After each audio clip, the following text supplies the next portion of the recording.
All right, let's start. So, are you aware about the FAR exam structure? Not. Yeah, let's talk. Let's do a quick Yeah. revision about the Okay. structure of the exam, right? Okay. So this FAR, this is a 4-hour exam, Hmm. right? And this is going to comprise 50 multiple choice questions Okay. and 7 task-based simulations, Okay. right? So, what are simulations? These are scenario-based questions.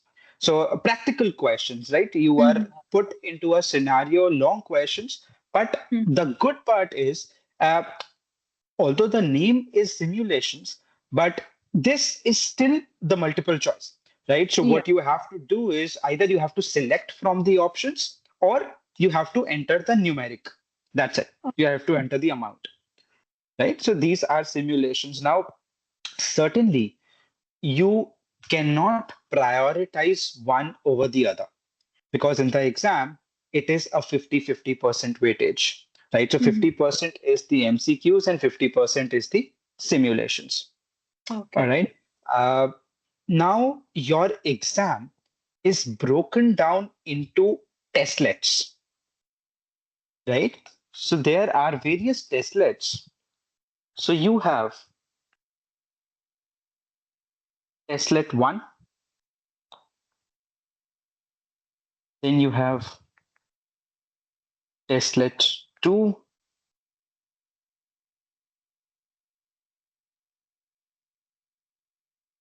testlet 3, testlet 4, and testlet 5. Mm-hmm. All right. In testlet 1, there are 25 multiple choice questions. Okay. Okay. In testlet 2, there are again 25 multiple choice questions. Okay. In testlet 3, there are 2 task based simulations. All right. And Okay. certainly, it is very human that after these 3 testlets, you want to relax Great. a bit, Mm-hmm. Okay. right? So it is at this place that you have your 15-minute break. Okay. The time will not be counted in the 4 hours, Mm-hmm. Okay. right? But if you want a break prior to this or after this, then again, although you can take a break, but the clock will keep on ticking, Mm-hmm. Okay. It will take from right? my phone. Yes, Okay. absolutely. In testlet 4, there are 3 task-based simulations. Okay.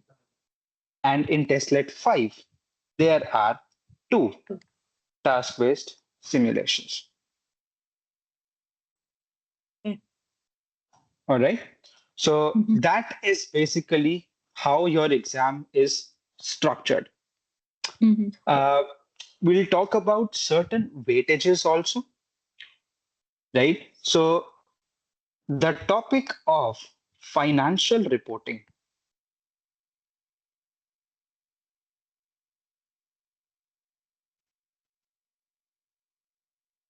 will be 30 to 40% of a weight in the exam. Oh, the highest. Not the highest, but yes.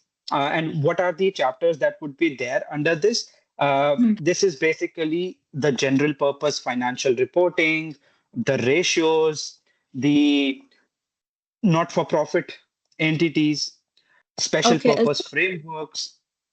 Is it continuous models behind each other or like mixed in between? Like, for example, from module 1 to 3 or 4 is only financial reporting, then I No, understand what I meant. it is a mix. Mixed. Okay, okay.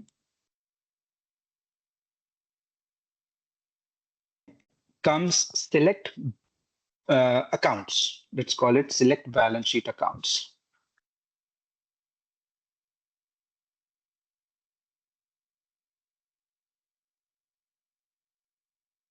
That again comprises of 30 to 40% weightage.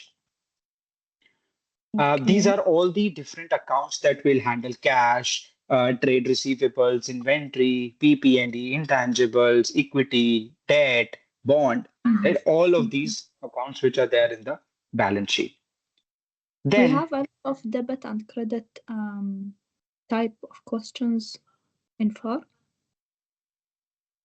like sorry, debit and credit questions, like what is the debit? If يعني they're giving me scenario based and I need to segregate. There is a some lot of of them, questions. So, okay.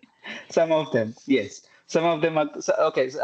One type of a question could be, uh, a scenario is given to you, and Mm. what would be debited as the interest expense? Mm-hmm. Okay, okay. Yeah. Then we have select transactions. That would be 25 to 35% of a weight. Here we'll be talking about subsequent events, revenue recognition, accounting Mm-hmm. changes, contingencies, leases, income tax, and so on. Right? So that is how the structure is divided. Make Okay, sense?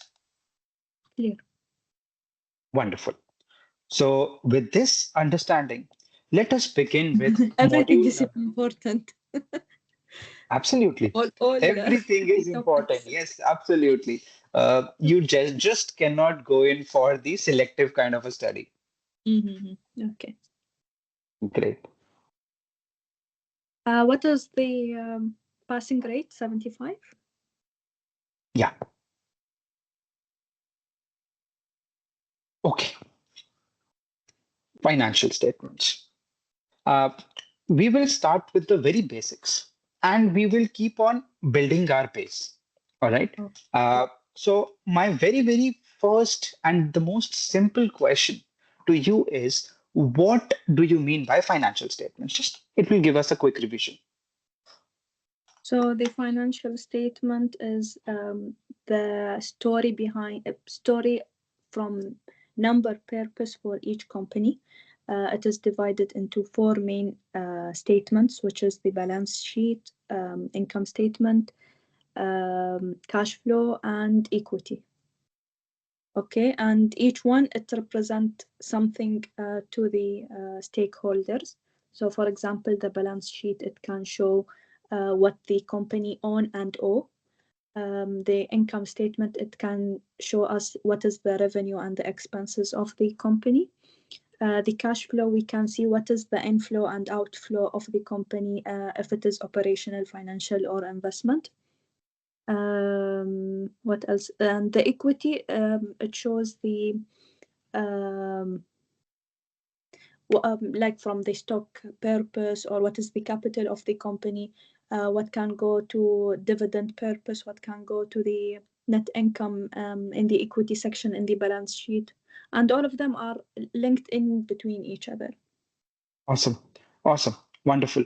So basically, financial statements are the statements that are presented for the stakeholders, right? Which shows or which reflects the financial performance, Mm-hmm. financial position, and the movement of cash. Very, very layman terms. Financial performance it shows, or operational performance it shows, financial Mm-hmm. position it shows, and how the cash has moved during the year that it shows. Now, what do we mean by financial performance? That means by operating throughout the period, let's say a period of 12 months, by operating throughout the period, are you in profits or are you in losses? What is the result of your operations during the year? right? And that is given by which kind of statement? What is the profit and what is the loss? Yes, Income statement. income statement. Very simple. Great.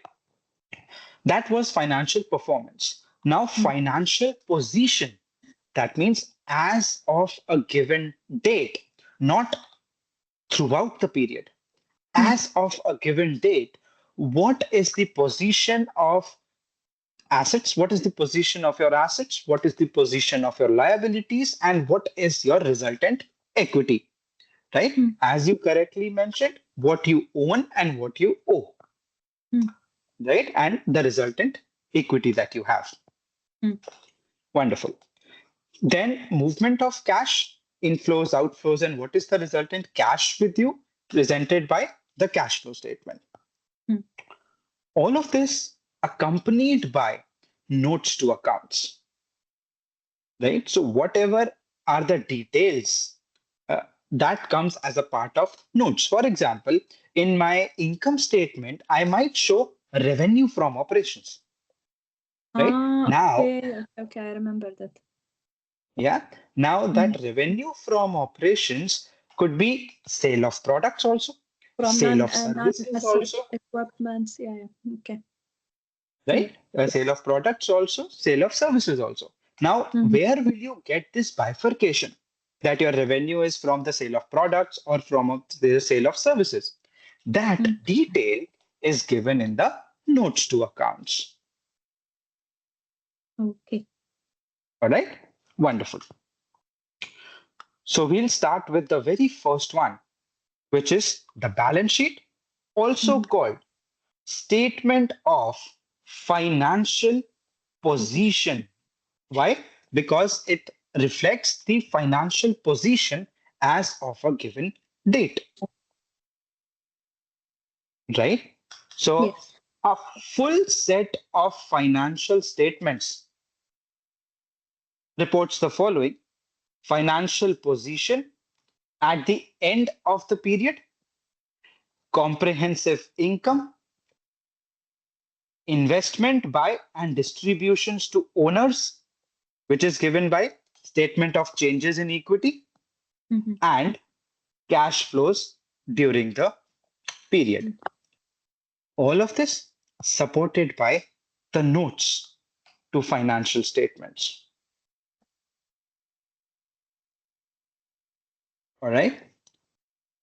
Uh, this entire financial statements, along with the notes, is a part of the annual report of the company, right?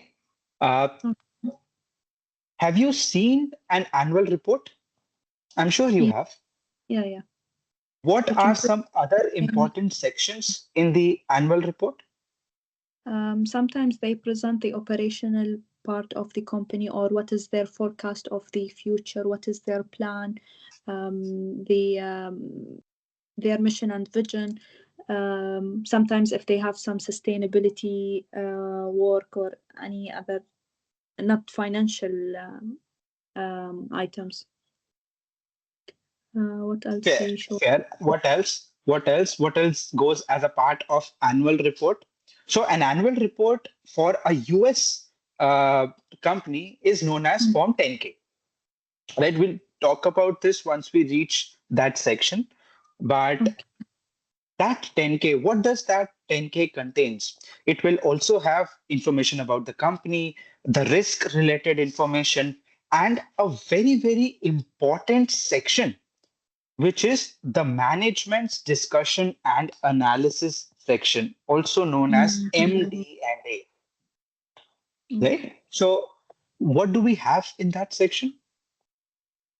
Whatever decisions they decided, in case they will provide a dividend or profit. Correct? I'm not sure. So, basically, what goes as a part of MD&A is that how has the company performed during the year? If the sales have increased as compared to the previous year, what led to that increase? If there is a decrease, then what led to that decrease? How has the company performed? And what is the future outlook? Okay.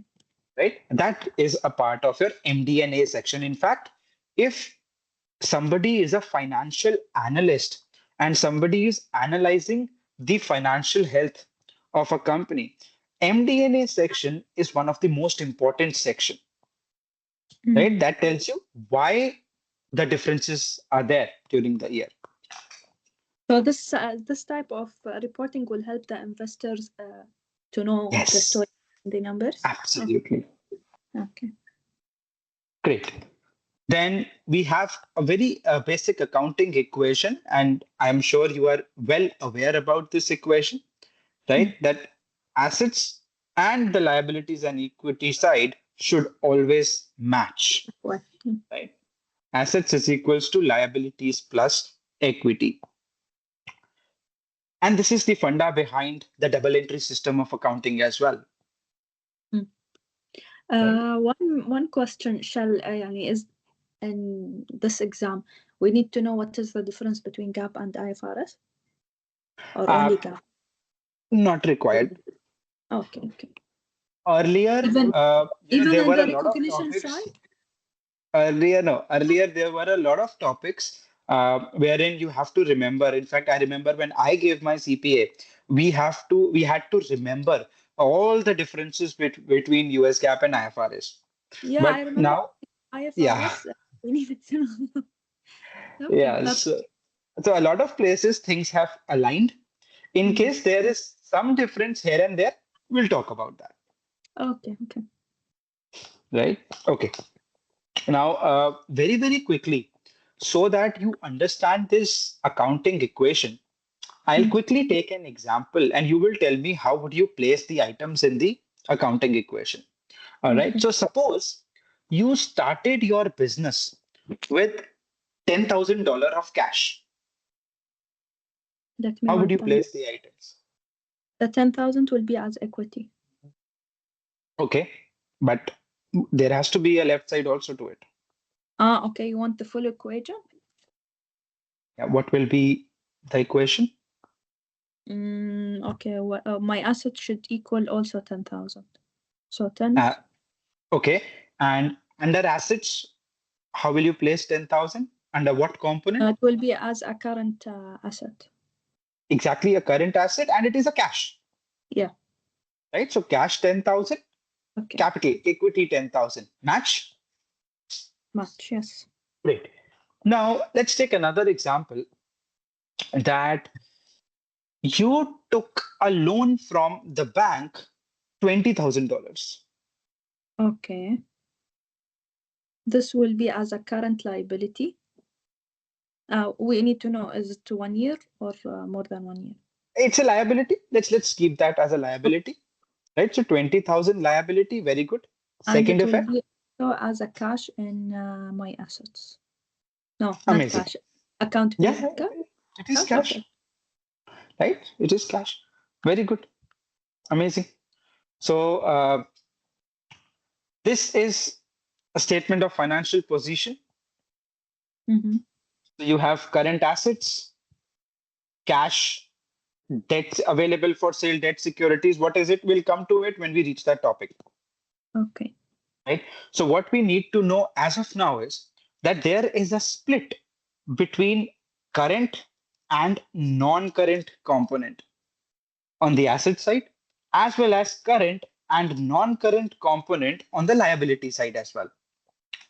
So how should I take that decision that something will be classified as a current asset or a non-current asset, current liability or a non-current liability?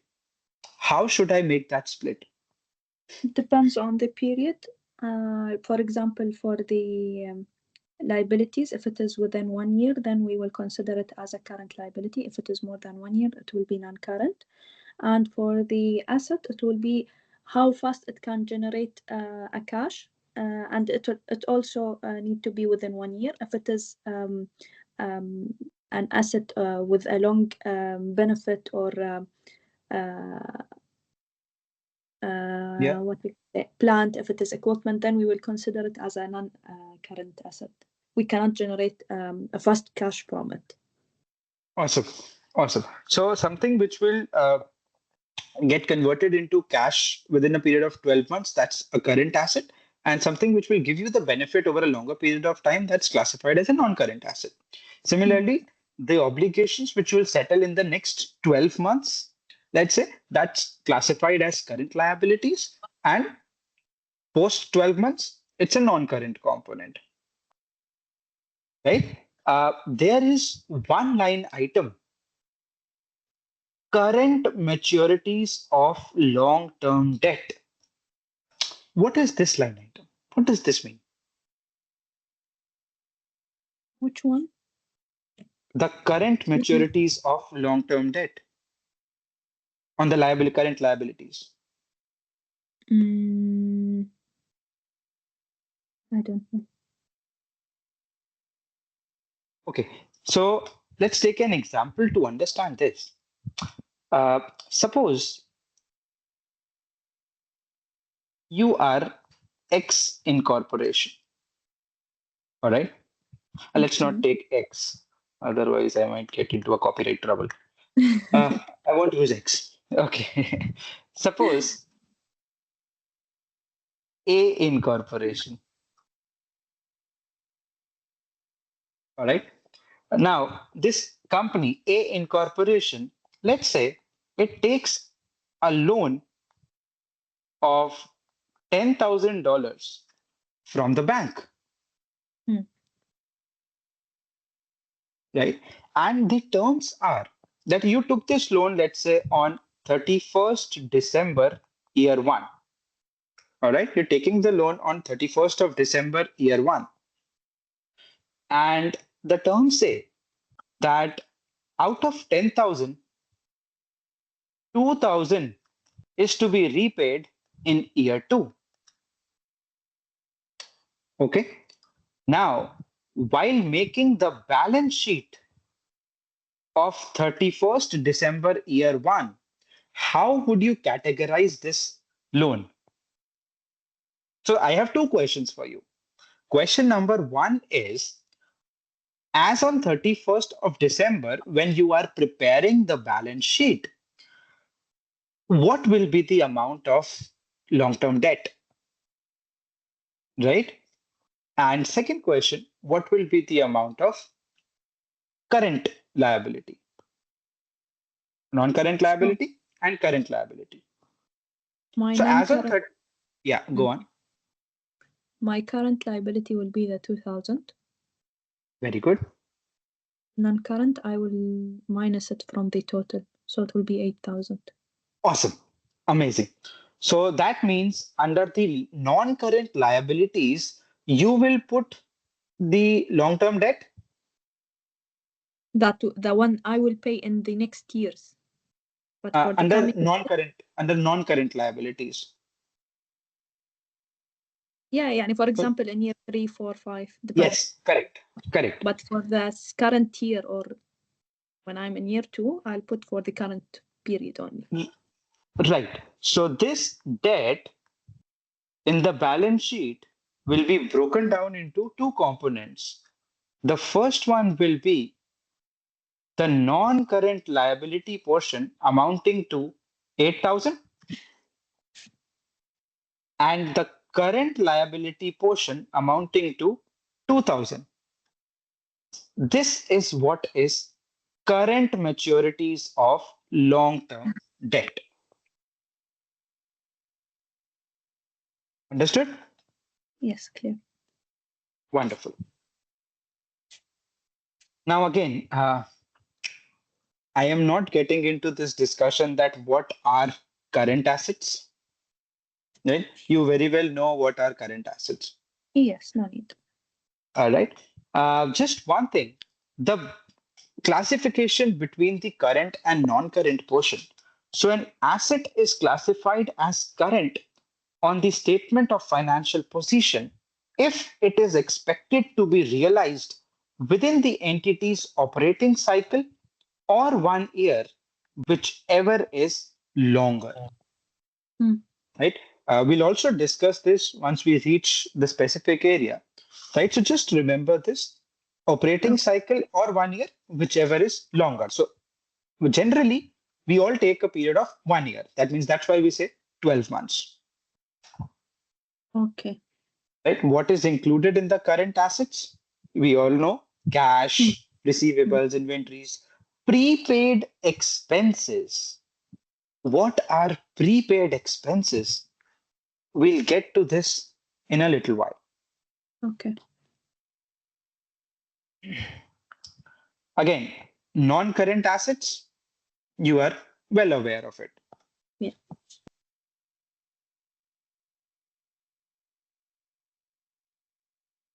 Okay. Property, plant, and equipment, fixed assets, Okay. right? Earlier, we used to use the term fixed assets. Now, we do not use the term fixed assets, but we use this term property, plant, and PPM. equipment, PP&E, Mm. right?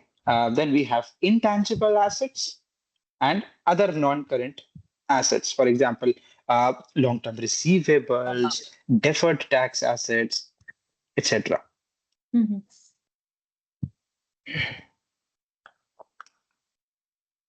Then again, current liabilities. You very well know what is current liabilities. Comprised of trade payables. These are your creditors. Some Mm. other payables, for example, so other payables are your accrued expenses, outstanding expenses. For example, salaries that you have not yet paid, rents that are due but you have not yet paid, Mm. right? Okay. And then you have unearned revenue. Again, what is unearned revenue? We'll come to this discussion in a little while.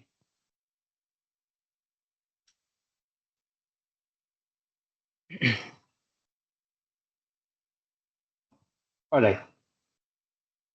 Now, non-current obligations, obligations which are non-current, but they are callable by the creditor.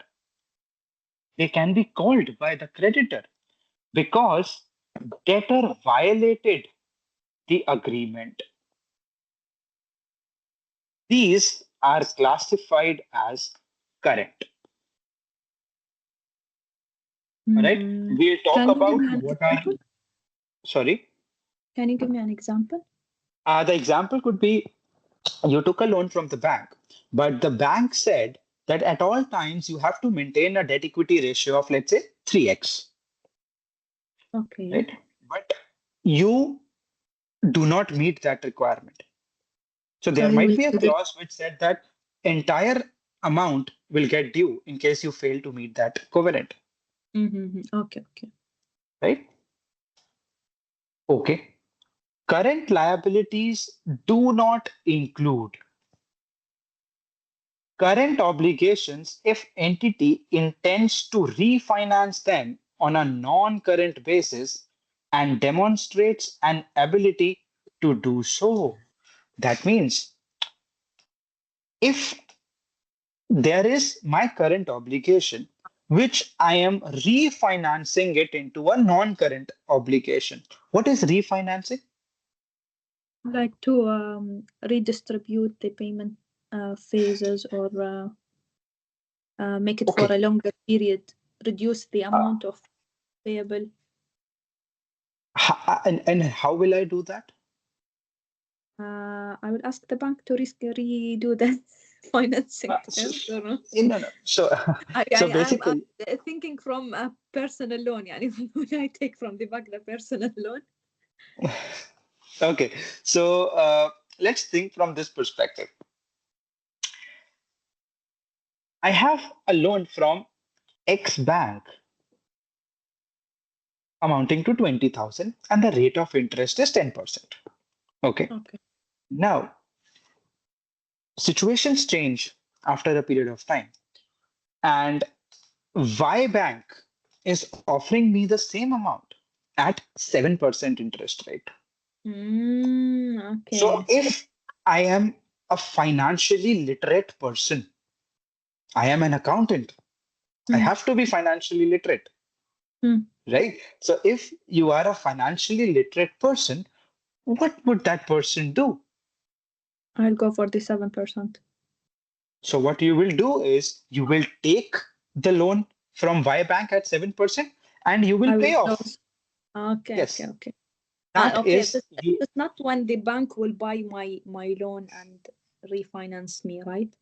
This is different Uh, thing. Or that is similar. restructuring that we'll be talking about in a separate chapter. If in case you are unable to pay back, you request the bank to change the terms and all, that's altogether a different scenario.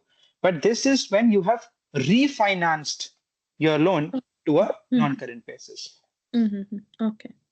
right? Two things are important here to see this, whether you can exclude that amount from current liabilities or not. And that is intent plus ability. Intent is when I have that in mind that yes, I have to refinance it into a non-current basis, right? That is my intention. That is my Okay. intent. How would you come to know about my ability? That am do I have the ability to do that refinancing on a non-current basis? That ability is demonstrated by entering into a financing agreement meeting all the conditions before the balance sheet is issued. I have signed an agreement with the bank, right?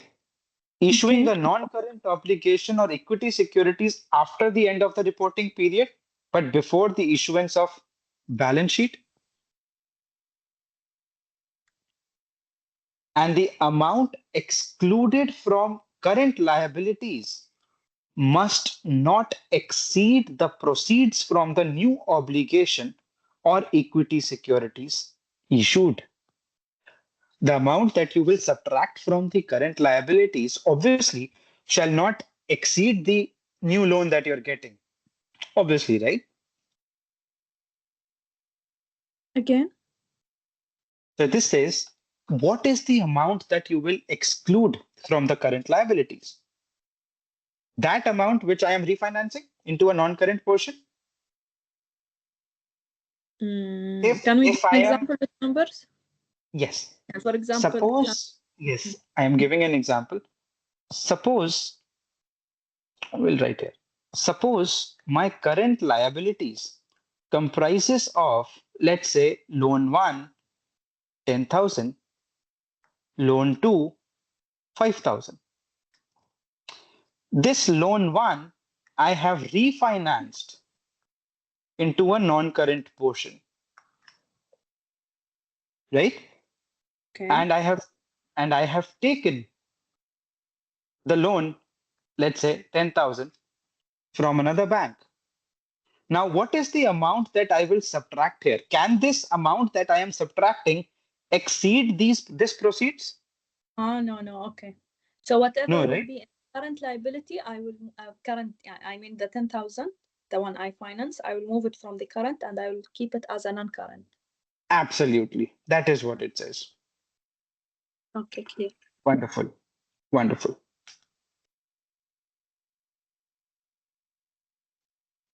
Okay. The difference between current assets and current liabilities is known as your working Oh, capital. Okay? Wonderful. Then we have non-current liabilities. Then we have equity. Now, equity consists of capital contributed by owners. This includes the par value of common and preferred stock and additional paid in capital. There is something known as APIC, additional paid in capital. What is this APIC? Let's understand it by taking an example. Remember A incorporation? hmm. Suppose the company issued 1,000 shares, par value of let's say $10 per share at, and the company issued it at $20 per share. Or let's not take 20, let's take 15. Issued at $15 per share. Now, what will be the journal entry for this? Now, obviously, there will be a debit side to it and there will be a credit side to it, Hmm. right? Okay. So, what would be the debit? Mm, the par value. No, Hmm. okay. So, what would be the asset? Okay. What will The you share. get? If you issue the shares, what do you I get? will get a cash. You'll get cash. My cash will be as a debit. Okay. And what is the amount of the cash that you're getting? 15 multiplied 10,000. Wonderful. 15 multiplied by 1,000? 15,000, Mm-hmm. right? And what are you giving? Shares. Shares. So your equity is how much? Is it? It will be also 15 or no? No. Split it It will be 10,000 here. Why? Because, based on the because, par. yes, it is always at the par value. But is the entry balanced? No. We No. have So we five have five. another account, additional paid in capital, Mm, right? With 5,000, which is credit also. 1,000 shares multiplied by 15 minus 10.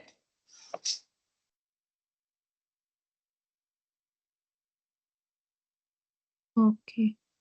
Understood? This Yes. is that APIC. Then this equity also includes retained earnings. What are retained earnings? The leftover. Leftover of what? Leftover of the profit after distributing to the dividend to the stakeholders. Then we can Absolutely right. reinvest in it or taking it to the capital in the balance sheet and the equity side of the balance. Absolutely right. Wonderful. Absolutely correct. Uh, Retained earnings is that earnings which you retain in the business, right? Which you do not distribute to the shareholders as in the form of dividend, right? Wonderful.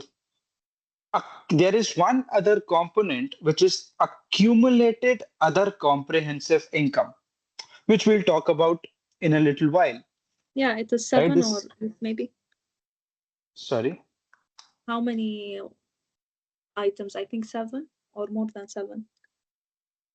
seven what? Uh, Other comprehensive income. I remember there were Oh, 7 types or 7 line or maybe more. I'm not sure. right. There are some items which are Yeah. reported as Okay. the comprehensive income. We'll come to that in a little while.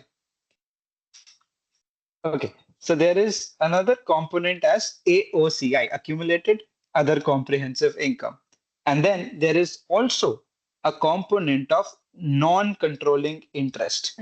This is your NCI or your minority interest.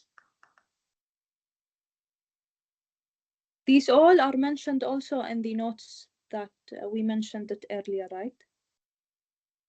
Yeah, Management. this might be a part of the face of the balance sheet, Okay. right? This is shown generally as the face of the balance sheet. Depends how you want to show it. Okay. Then what is NCI? What is non-controlling interest? What is minority interest? We'll be talking when we reach the consolidation chapter. Okay. All right. Then we have treasury stock. Hmm. or you also know it by the name of buyback, right? So treasury stock is the entity's own stock that it has repurchased, right? That's essentially the buyback. Mm-hmm. Treasury stock is presented as a reduction of total equity. Because I'm getting back my shares. Yes, absolutely. Uh, But just a fun question. mm. Why would a company repurchase its own shares? So they can have their own the management back to themselves instead of spreading it, or they have enough cash so they don't want anyone in the board. I'm not sure. So, I'm suggesting. yeah, basically, it is to maintain the control, right? If I just keep on issuing the shares, it will dilute the control, Mm-hmm. right? And if I acquire it back, I regain my control in the company. Great. That is wonderful. That is the balance sheet. Then we have the income statement. Now, accounts presented on the balance sheet are known as real or permanent accounts. They report an entity's resources and financial elements that exist from period to period. Balance sheet maintains the balances, right? And those balances are carried forward year on year, Mm. right? So balance sheet accounts are real accounts or permanent accounts. Whereas the accounts presented on the income statement are nominal accounts or temporary Temporary. accounts, right? Why? Because in Because a period, a certain period, correct, changeable. because an expense will happen in year one. It will not be Mm. carried forward in year two, Mm-hmm. right? So that's nominal and or temporary accounts. Wonderful. Then the traditional income statement reports revenues from and expenses of the entity's major activities and gains and losses from other activities. So, my question to you is: isn't revenue and gain the same? Yes, but revenue is linked to the operation of the business. But the other activities, sometimes if I um, sell an asset more than the market, more than what I purchased it earlier, then this profit-wise will consider as other activities, something that is Super. not related to the operation of the company. Wonderful. Wonderful. So revenue is generally from the core operations, and absolutely, if I am getting a gain on sale of my asset, for example, that would be treated as a gain separately to be shown as from revenue. Wonderful. Income statement elements are reported in nominal accounts that are periodically close to the real accounts. And you know that net income or loss for the period is close to retained earnings at the end of the period. Mm. So if I ask you, how do you compute the retained earnings? How do you Mm. compute the balance of retained earnings? What will you say? You will say, Ayush, look, it's very simple. I will take the opening balance, Mm. I will add the net income of the year or subtract the loss, whatever is the case, and I will subtract the dividends, right? And this will give me the ending balance of retained earnings, which goes to the balance sheet.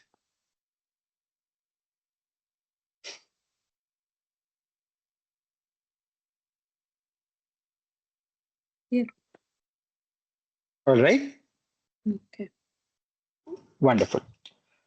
Now, the transactions not included in net income are transactions with owners.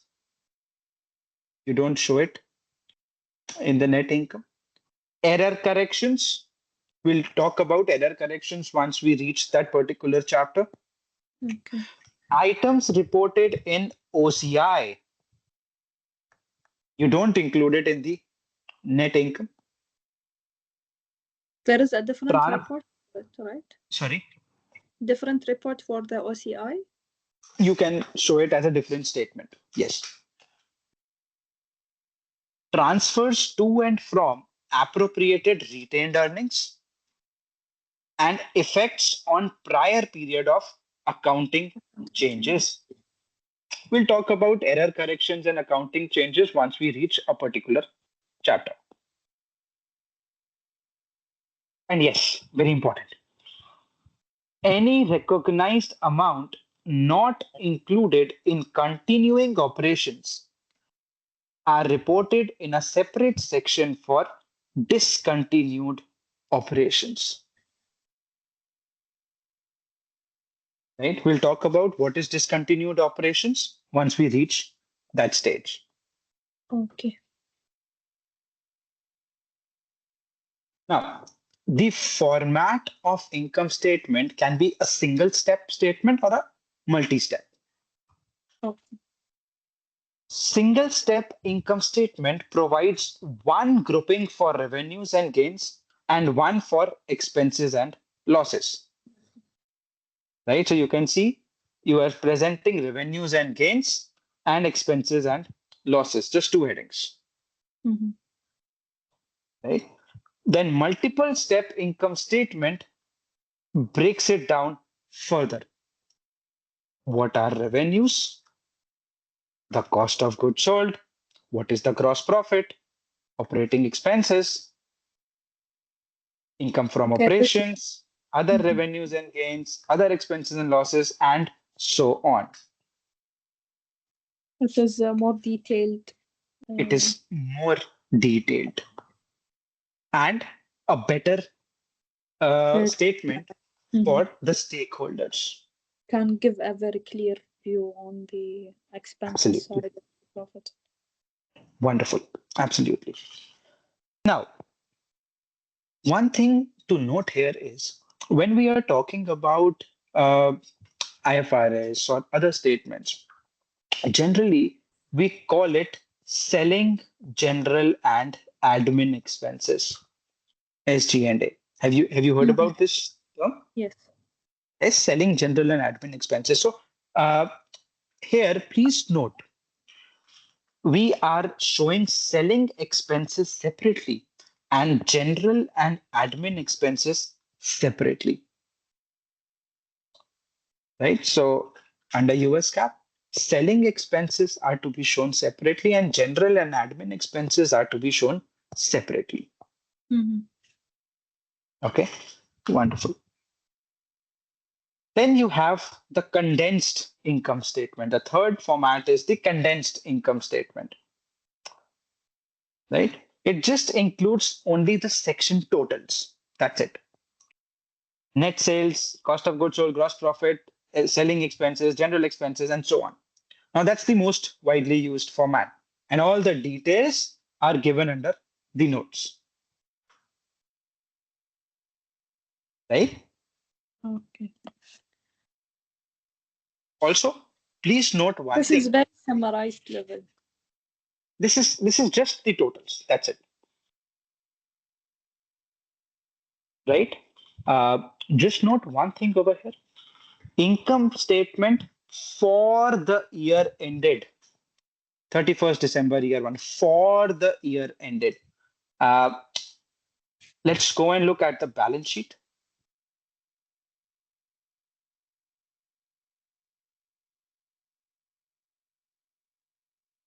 Oh, they haven't mentioned. So generally, as of 31st of December, Mm-hmm. right? Okay.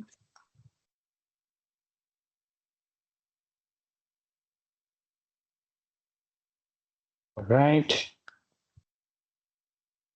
All right. So income statement sections, cost of goods sold. How do you compute the cost of goods sold? Beginning of inventory. Beginning inventory plus the purchases minus the ending inventory gives you the cost of goods sold. You need to remember this formula. This is very important and will be used at multiple places. All right. Then similarly, for cost of goods manufactured, just have a look at the formula and you are sorted. Then we have the selling expenses, general and admin expenses. You know that. How would you bifurcate between the selling expenses and general and admin expenses? So selling expenses typically would restrict to the sales, the selling activities, the salaries of the sales team, the sales department rent, right? Internet costs, shipping, of course, something to sell, advertisement, something to sell, right? Whereas general and admin would be professional fees, office employee salaries, insurance, and etc., etc., etc., which is not related to the selling activities.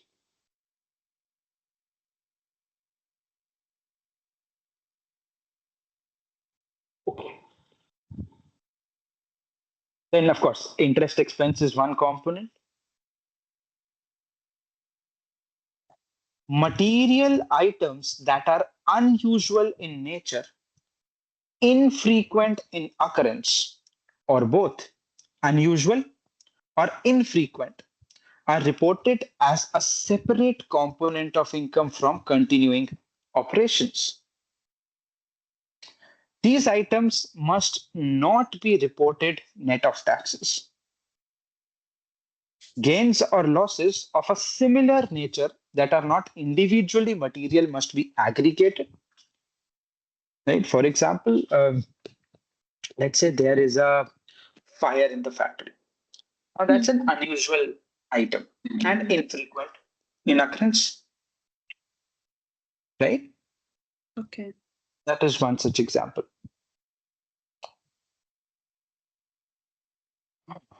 Okay. The effects of such items on earning per share must not be presented on the income statement. We'll talk about it once we reach the EPS chapter, earning per share. What is earning per share? How do we compute earning per share? And what does this line basically say? We'll talk about it once we reach the EPS chapter. All right. Now, coming to very important one, which is discontinued operation. Before we begin with discontinued operation, are you able to understand? Is it okay? Is it going fine? Are Yeah, you with so far. me? Yeah. So far, better than the previous time. We didn't took far last time. Oh, It you wasn't didn't. like, yeah. Okay, fair. Uh, okay. So discontinued operation. What do you understand by this term? Just by looking at this term, discontinued operation, what do you think it will have?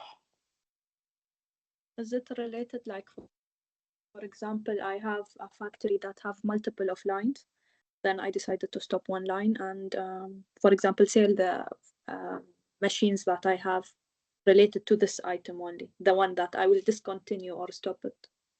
Wonderful. Amazing.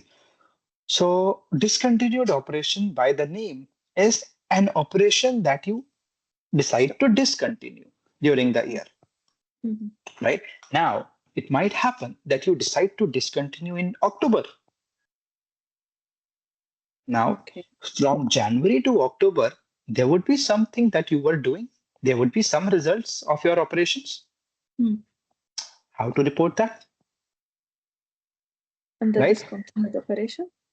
Right. So the operating results of a discontinued operation are reported separately net of tax in the income statement. Very important line, Vijay, very important. The discontinued operations are reported net of tax, separately net of tax in the income statement. And where it is positioned, it is after the results of continuing operations. After continuing operations, you will disclose the discontinued operations within brackets net of tax. Net of tax, it means that it is after deducting the tax or before? After adjusting the tax component, yes. Right? Okay. So ideally, essentially, it would look like this. So you have income from, oops, you would have income from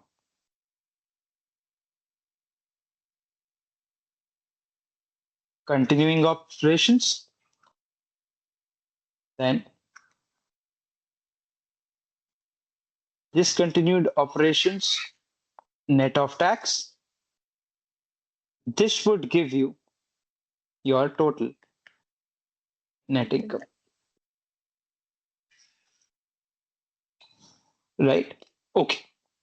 So discontinued operations to be reported separately net of tax after the continuing operations.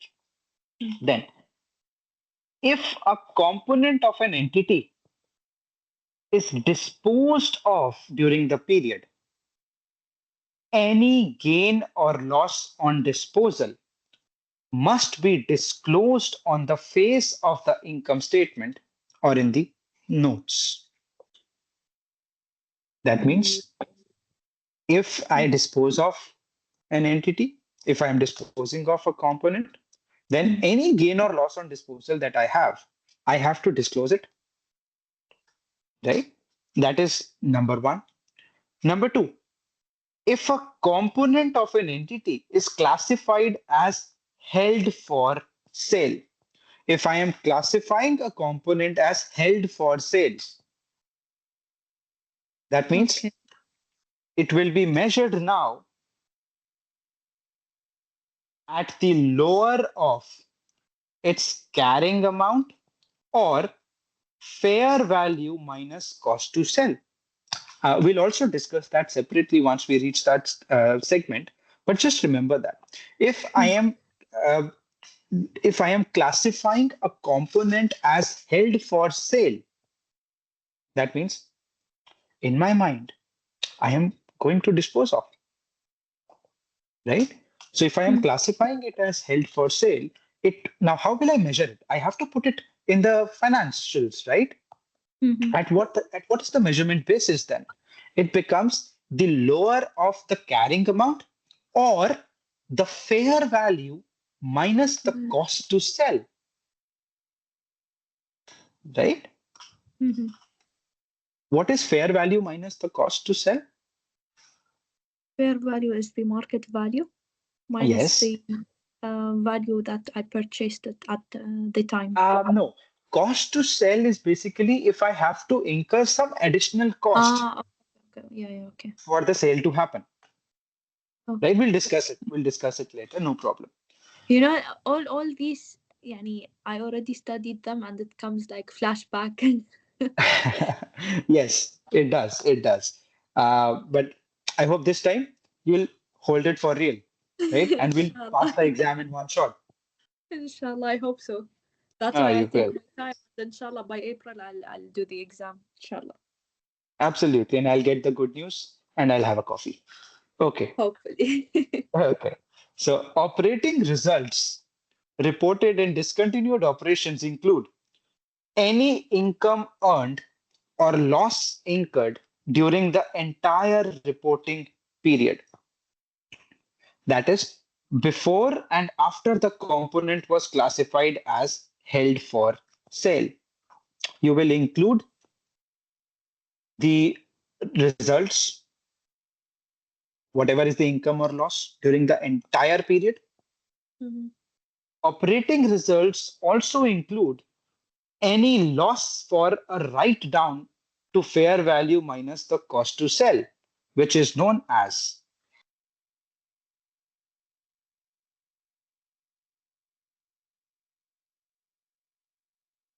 impairment loss. Right? We'll discuss what is impairment once we reach that particular chapter. Okay. All right. Then intra-period tax allocation is required. We'll talk about this once we reach the income tax chapter.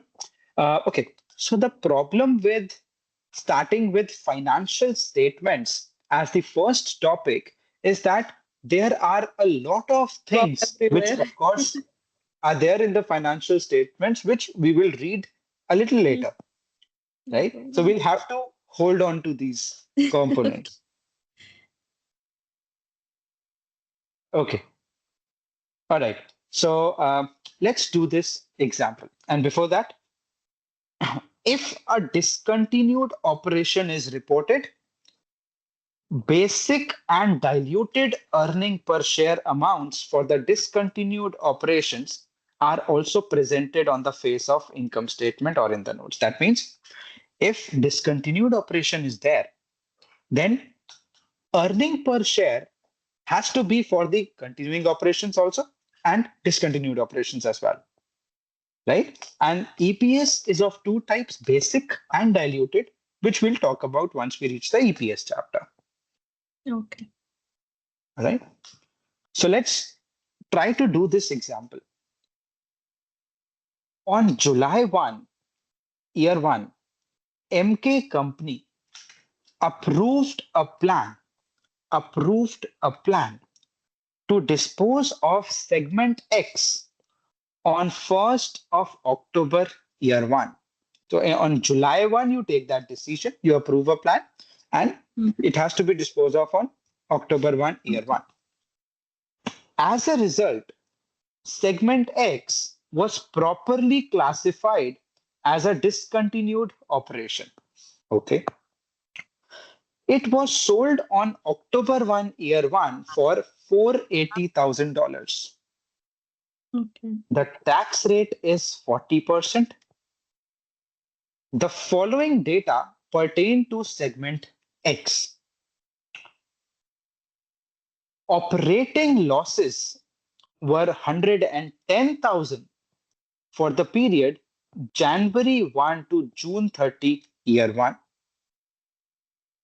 Operating losses were 100,000 for the period July 1 to October 1. Hmm.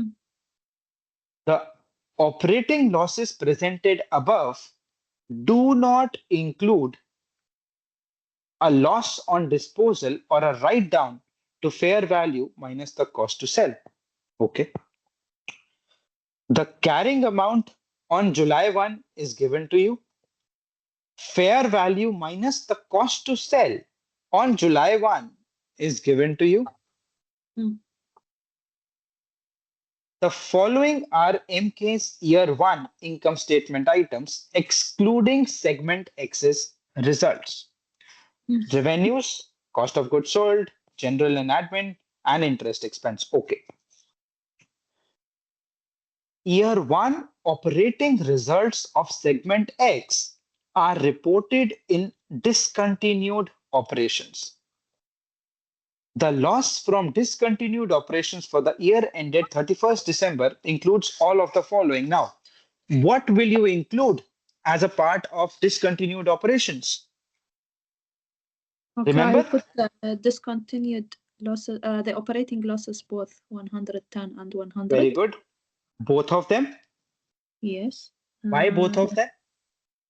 Because it is for the full period until they sold the equipment. Awesome. Awesome. Because you do it for the full period prior Not to taking that not when we decision. decide no. Correct. The time Absolutely. the asset has been removed from my profile. Wonderful. So operating losses 110 plus 100,000, so 210. Mhm. This is fine. Okay. Also, I Then will mention the impairment. Yeah, the impairment The loss. loss on write down. Okay. So So how will we will see how- comparing correct? So 600,000 and you compare 600, 450. 450. Okay. So we'll choose 450. Right. So what is the impairment loss? Uh, it will be lower between the carrying amount or the fair value, right? No. That is for how you will present it. At what Okay. amount will you present it? But what is the loss? You had a carrying value of 600,000. The fair value less cost to sale is 450. So what is So that write down? 150. Absolutely. 150. Right. So you include that also. Mm-hmm. Right. So number one, the loss. Number two, the impairment loss. And number three, now at what amount did you sell?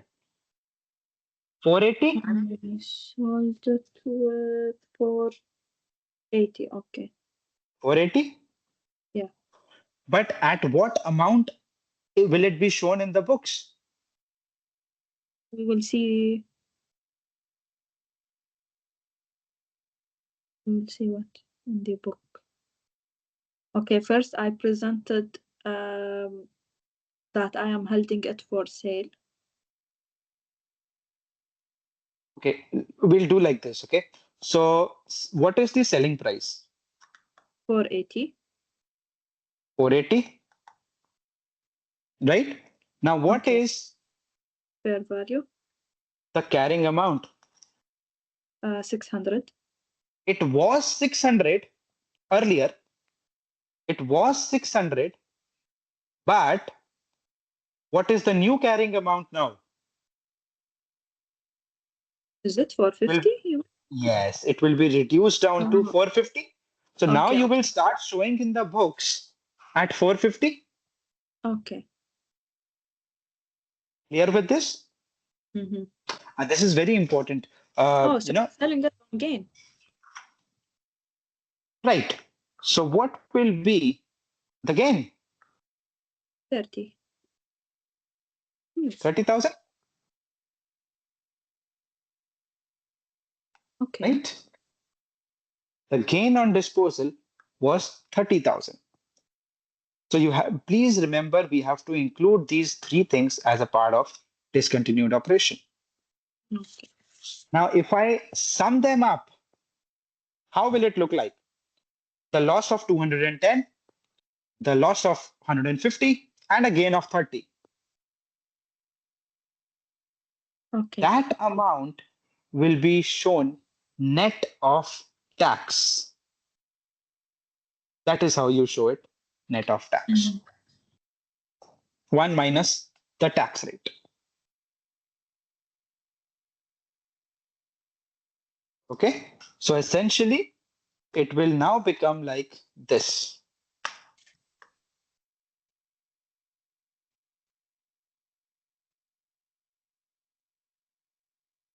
A loss of, what was it, 210, right? 210. It was 210, Then loss we of lost 150. 150, and a Gain. gain of 30. So you have what?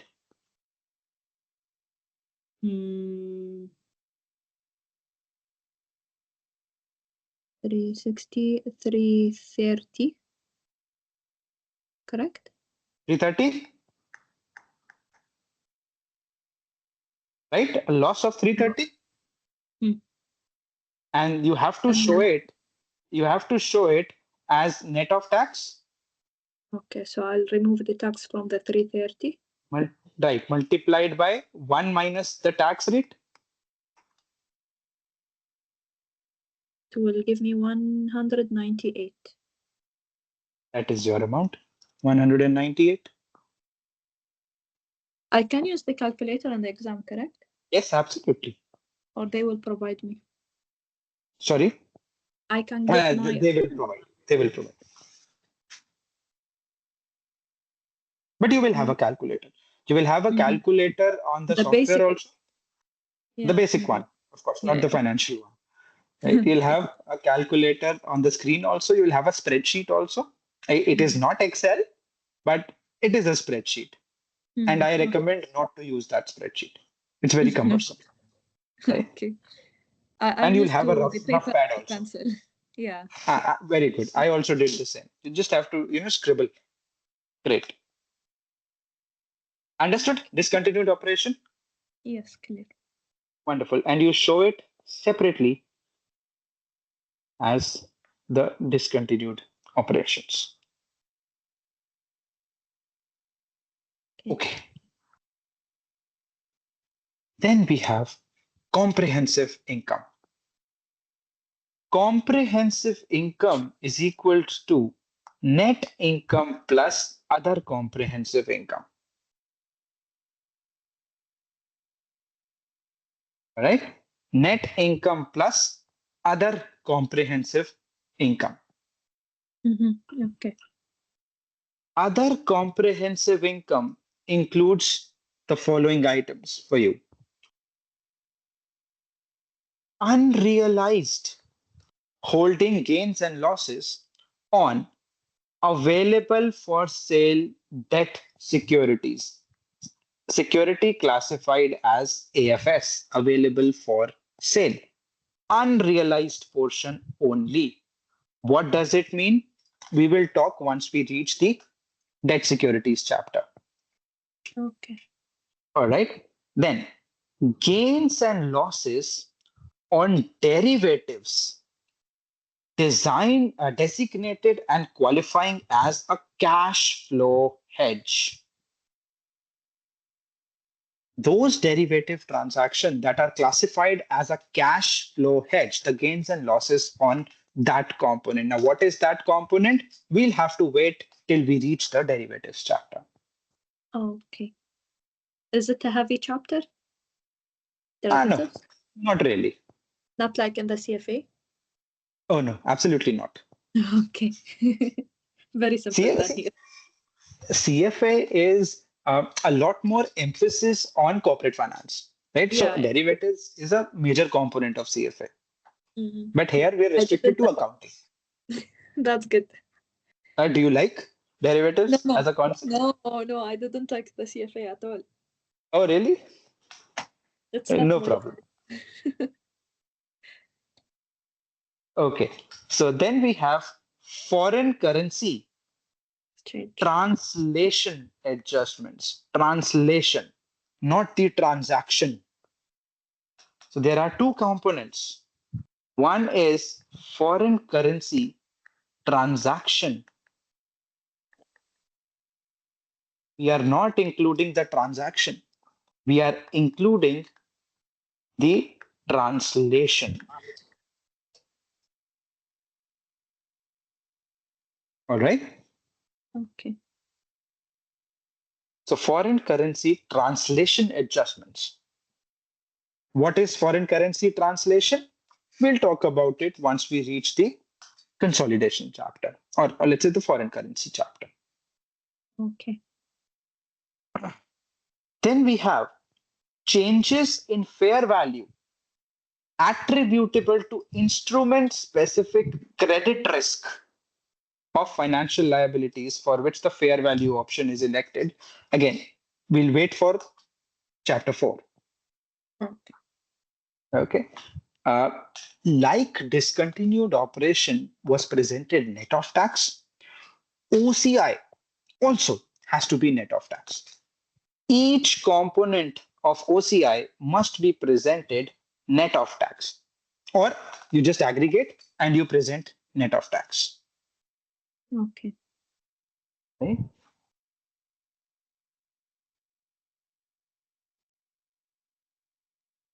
An entity that presents a full set of financial statements but has no items of OCI need not report OCI. It doesn't make sense to to present a blank statement. Okay. If I have Right? OCI, I will present it. If I don't have, no need for it. Correct. Otherwise, an entity must present all items of comprehensive income recognized for the period either in one continuous financial statements or in two separate statements. right? So if you are presenting only one statement, you'll show a total of net income with its components, a total of OCI with its components, and a total of comprehensive income. Mm-hmm. Okay, so If if you you are want to continue with the statement, they mean the income statement to mention all of them. right, so there's just one statement of comprehensive income. First, net income components, then OCI components. Finally, the last line would be the comprehensive income, Okay. right? Then we have separate statements. The first statement is the income statement. The second statement is the statement of other comprehensive income, Hmm. right? Those are two consecutive statements, Okay. right? So that's a single statement format for you.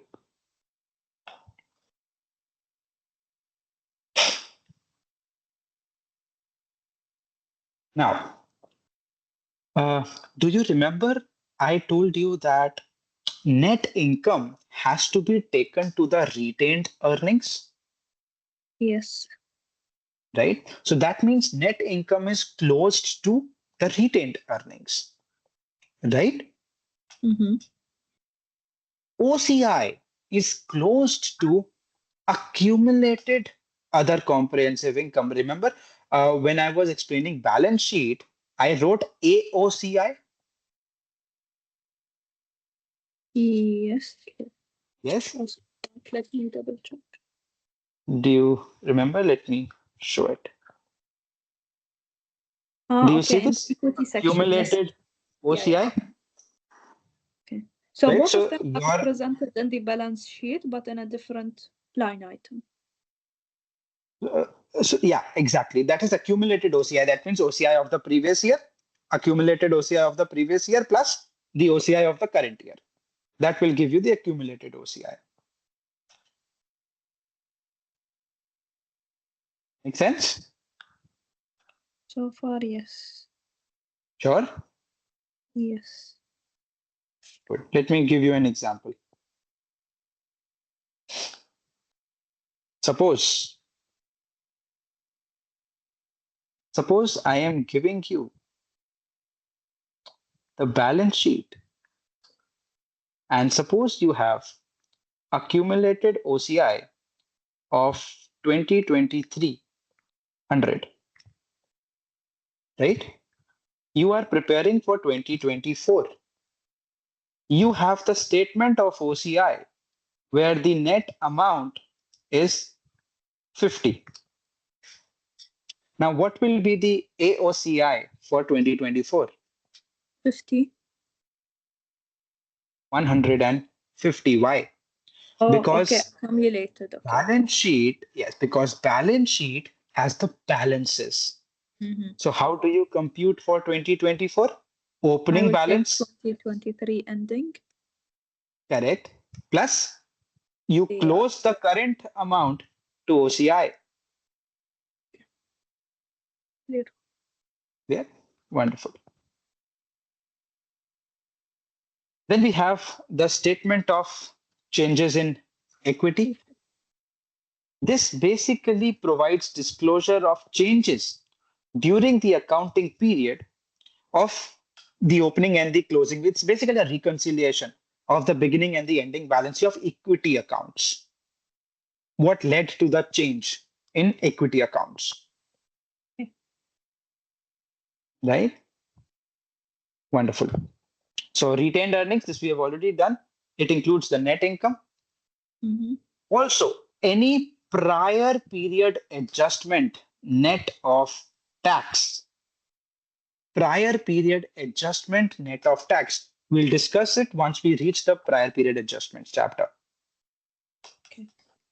Dividends declared and certain other items, reissuance of treasury stock. We'll discuss what are those items when we reach the stage,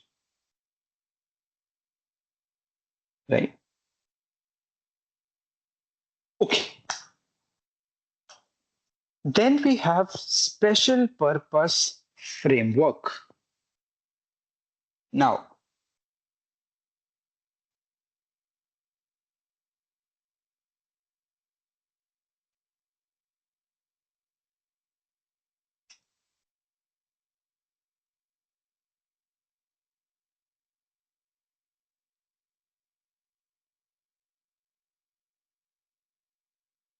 This is the last topic in this module, so don't worry. Okay. Special purpose framework. When we talk about the basis of accounting, right, we have the cash basis and we have the Accrual. accrual basis, right? What do we mean by the cash basis of accounting? Um, Let me give you an example. So, for example, Please. for the cash basis, I provided a service. I will receive the payment once I'm done with the service, cash money. But the accrual basis, for example, I provided the service, but they will pay me later. Or I got a service, but I will pay later. Okay, so adding on to that, suppose I am following the cash basis of accounting, all right, and I have provided a product. I sold a product to customer A, and the customer A has not yet paid me. I haven't received cash from that customer. Then how would you treat it under the cash basis? I will, under the cash basis, uh, Is it your revenue? no, still unrecognized revenue. Uh, is it your revenue? Under cash basis says, boss, I am going to recognize the revenue when I receive the cash. That's it. Yes. Right? So if I don't receive the cash, sorry, boss, not my revenue. Right? Okay. Whereas accrual basis says recognize the revenue when you have the right to recognize, when you earn it. How would you earn it?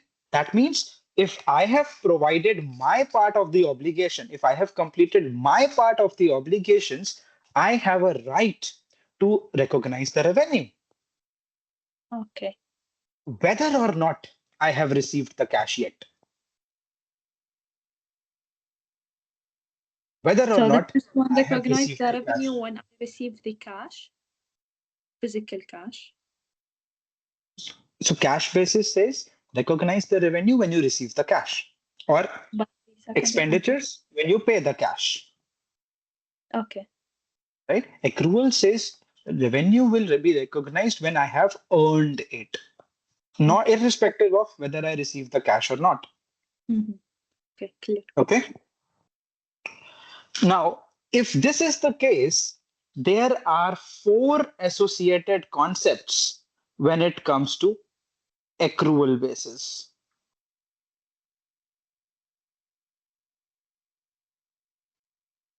The first concept is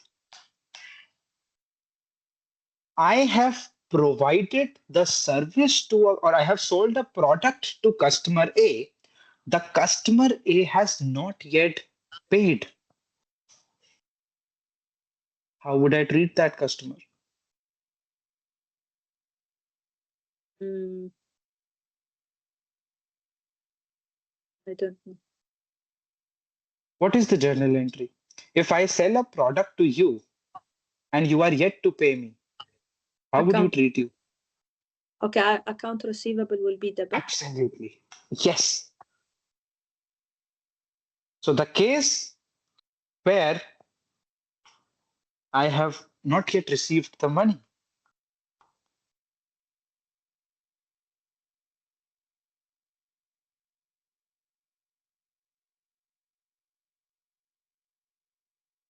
suppose I have a company policy of paying my employees their salaries on the first day of every month. So the salary for the previous month will be paid on the first day of this month. Mm. All right. So the salary for the month of January, when will it get paid?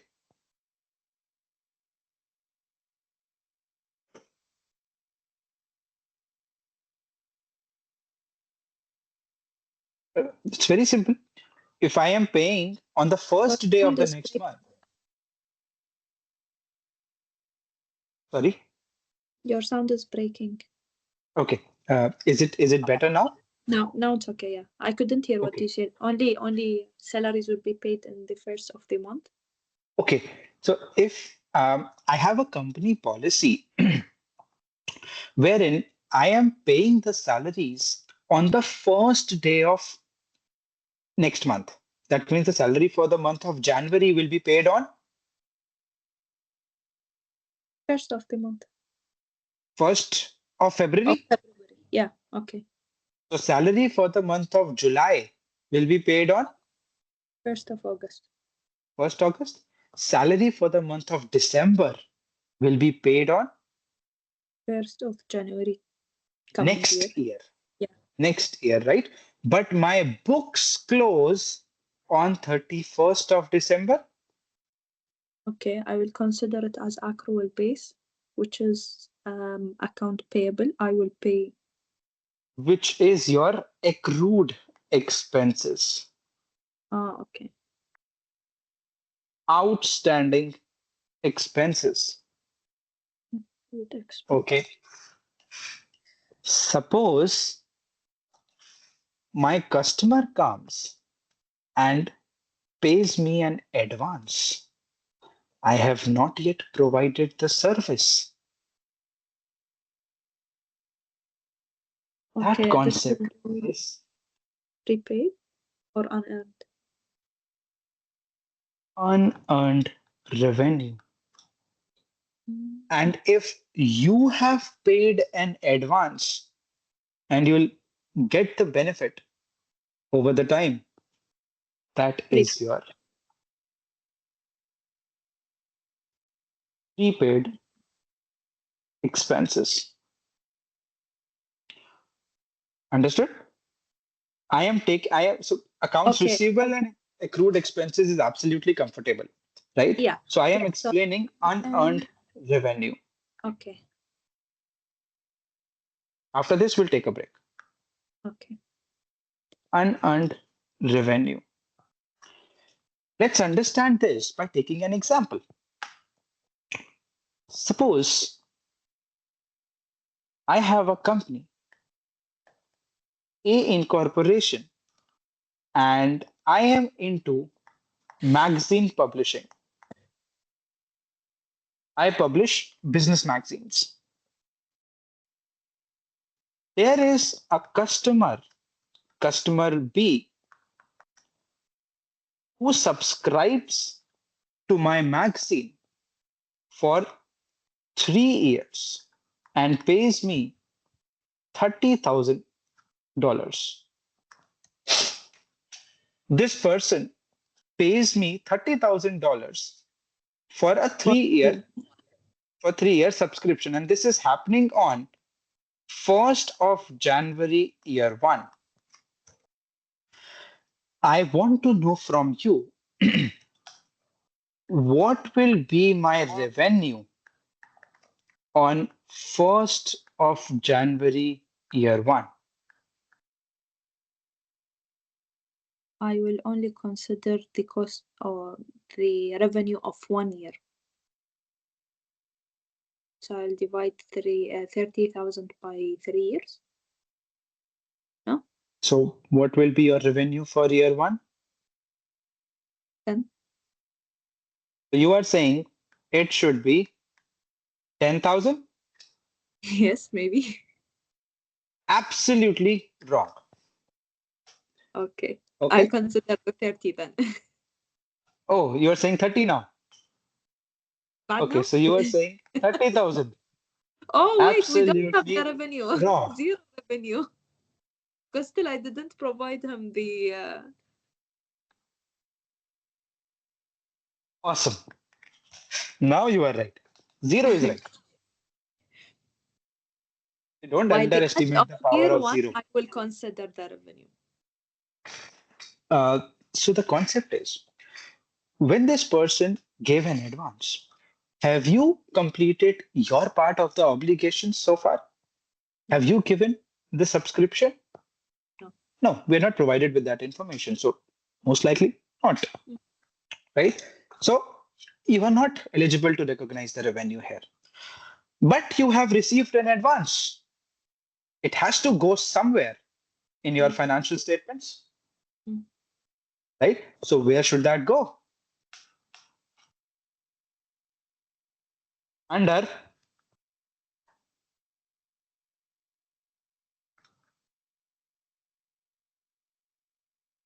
unearned revenue.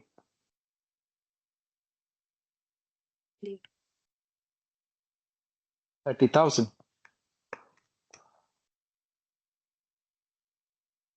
Clear? Okay, clear. When you are preparing the financial statements for 31st December year 1, what will be the revenue? I'm scared. Maybe 10,000. Because خلاص I will probably Absolutely correct. Okay. Correct. Good. So now you must have given 1 year of a subscription. You have provided 1 year service. So out of 30, what is the amount that pertains to 1 year? 10,000? That 10,000 is your revenue for the first year. How much are you left with in unearned revenue? 20. 20,000. Very good. Next year, again, you'll take out 10 from this 20 and you'll recognize revenue and you're left with 10. Third year, again 10 from the unearned portion and you're left with 0. 0. Great. My next question, where do you take this revenue? Where do you show revenue? You will say, Ayush, what a silly question. Income statement, Yeah. right? Where do you show the unearned revenue? In the balance sheet. In Liabilities. the balance sheet as? Current liability. Very good. As a liability.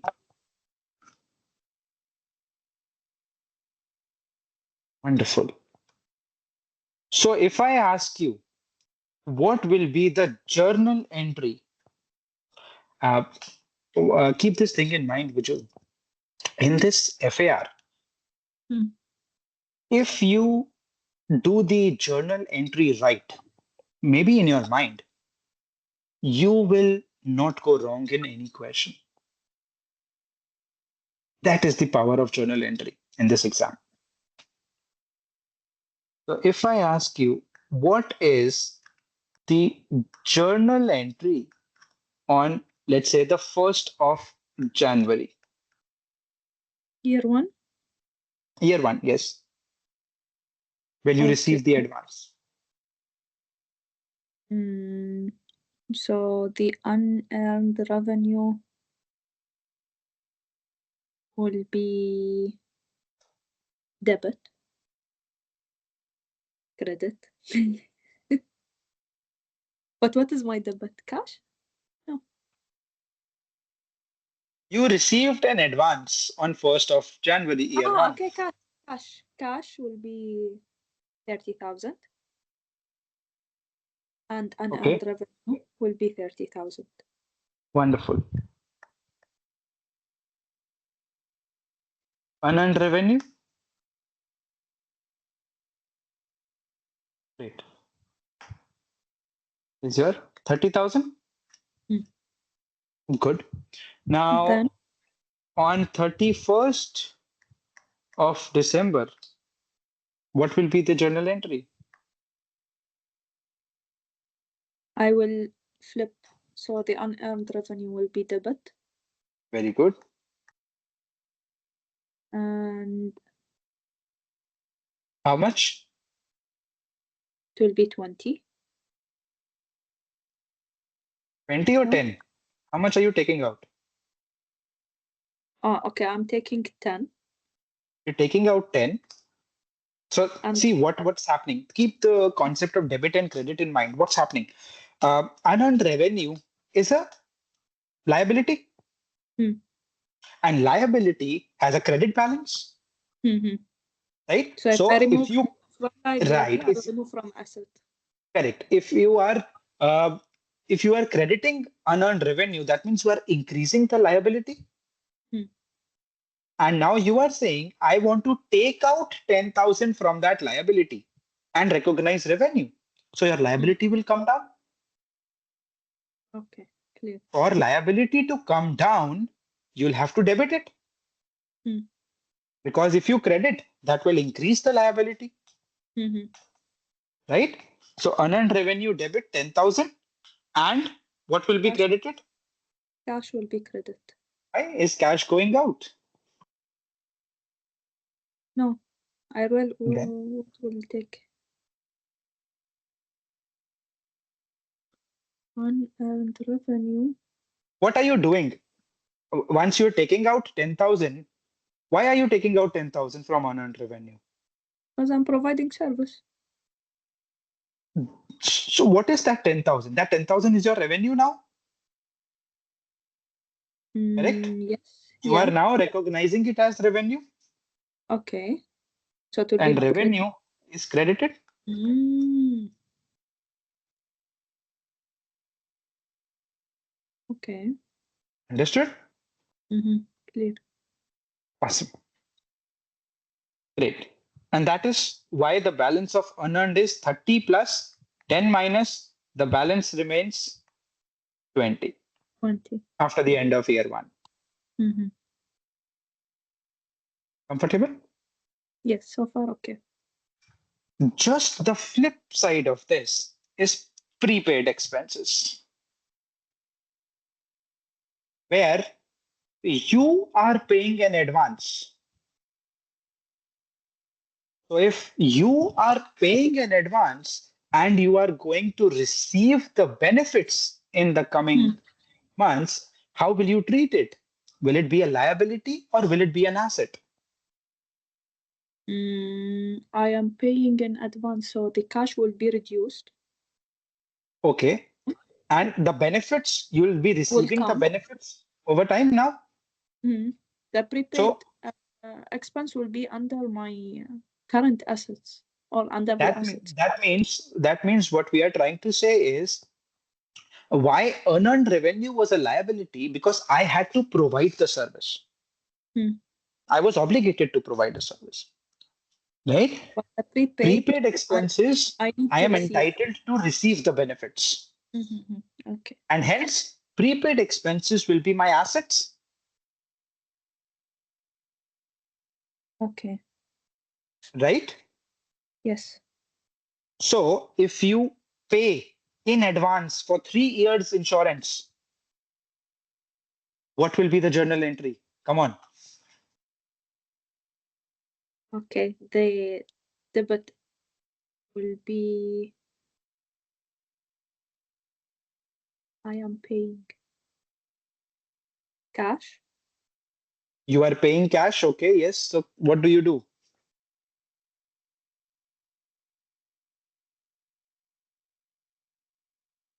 Prepaid expense on what? What is the second line will be? Okay. Let me give you an example.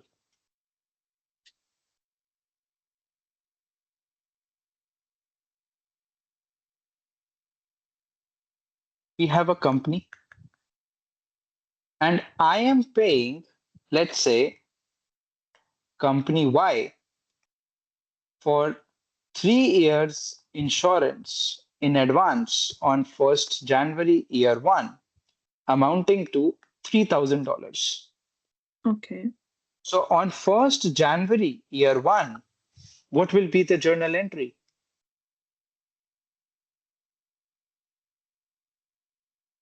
Am I giving cash? Yes, I paid already cash. Okay. You've paid cash. Okay. So that So means cash will be credited? okay. And the debit will be the prepaid expense. Absolutely. Very good. Okay. 3,000? 3,000? Mm-hmm. Now, once you are preparing the financials for the year end, what will happen? In the income statement, there will be insurance expense, right? And the credit will be the prepaid expense. Absolutely. Well done. Okay. Clear? Mm-hmm. Okay. Wonderful. Why am I not taking insurance expense on 1st of January? Because still the service not yet provided. Not received, Not received. right? Because I have not incurred the expense yet. Once I complete the year, I have received the benefit of insurance for 1 year, Okay. right? So I am entitled to recognize 1000 as my expense. Comfortable? Yes. This forms the part of your special purpose framework. Now, one more thing.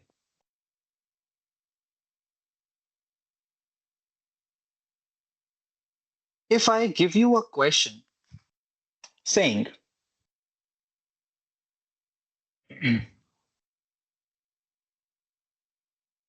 the opening balance of accounts receivable is 10,000. Okay. The ending balance of accounts receivable is, let's say, 30,000. And I'm giving you revenue or sales during the year amounting to, let's say, 100,000. You have to tell me what is the cash collected from accounts receivable during the year. I might have received cash also during the year, right? Now, the best way to solve these types of questions is by preparing a T type of an account. Okay. All right. Now, if you prepare an account for accounts receivable, how would that look like? You have a debit side here and a credit side here. Accounts Okay. receivable has a debit balance or it has a credit balance. Sales during the year 100,000. So this is a debit because I gain. No? Credit. Just tell me how would you prepare the account? Accounts receivable has a debit balance or a credit balance? Credit. Because it is in Sure. my. No? Accounts receivable, is it an asset or a liability? Asset. The asset has a debit balance or a credit balance? Always debit. Always debit, right? So accounts receivable also has a debit balance, correct? Okay. So if accounts receivable has a debit balance, my opening balance will be on the debit side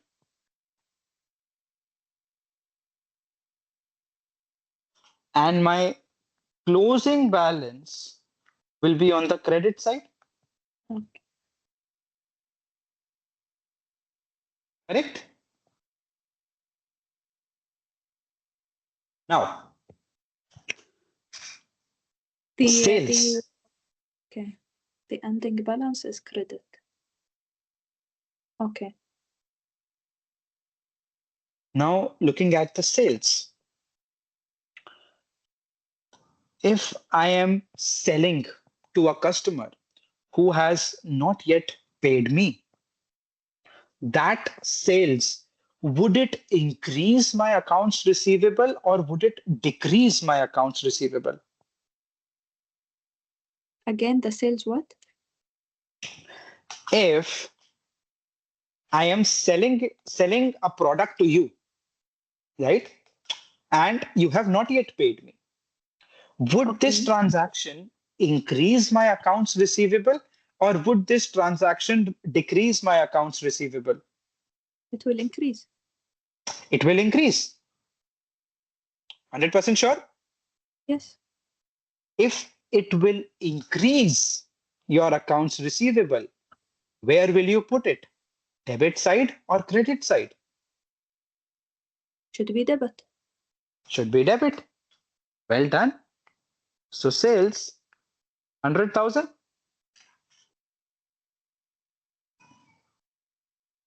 Comfortable? Yes. Okay. Now the It's total not should be, yeah, it is not matching. The total should be the same. Hmm. Now, if the accounts receivable pays you, if you pay for my services, would that increase accounts receivable or would that decrease accounts receivable? It will decrease. It will decrease your accounts receivable. So, cash collected should be the balancing figure, Okay. which So 80. is 80,000. All right. You'll get some questions for this for sure. Mm-hmm. Okay. Right. So make sure we are very, very comfortable with this. Mm-hmm. Right. Great. This is the first method. The second method, okay, this is the first method. The second method of doing is you follow the base method. That means the beginning balance The formula base type. plus additions minus subtraction, and you get to the ending balance, the base. What is the beginning balance? 10,000. 10,000. What will increase it? The The sales. sales.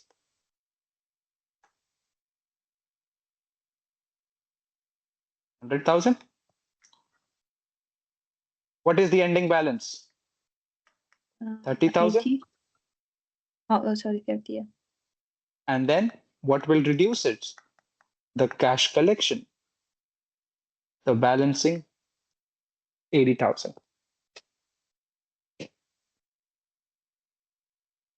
Okay, that's clear. Right? So whichever is comfortable, you can follow that Mm. method.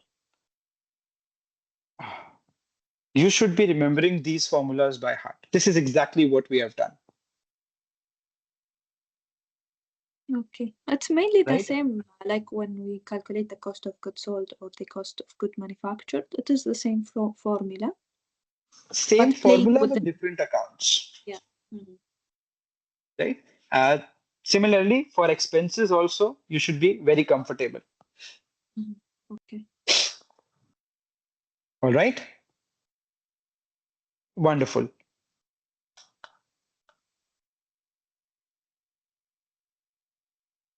Then there are various other bases of accounting, which is modified cash basis and tax basis.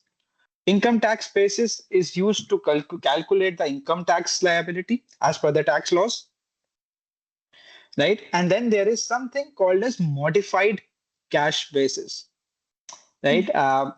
So this is a typical cash basis, but you slightly modify it to include certain accrual basis of activities, right? Often used for professional services firms such as architects, realtors, physicians, etc., on a smaller scale.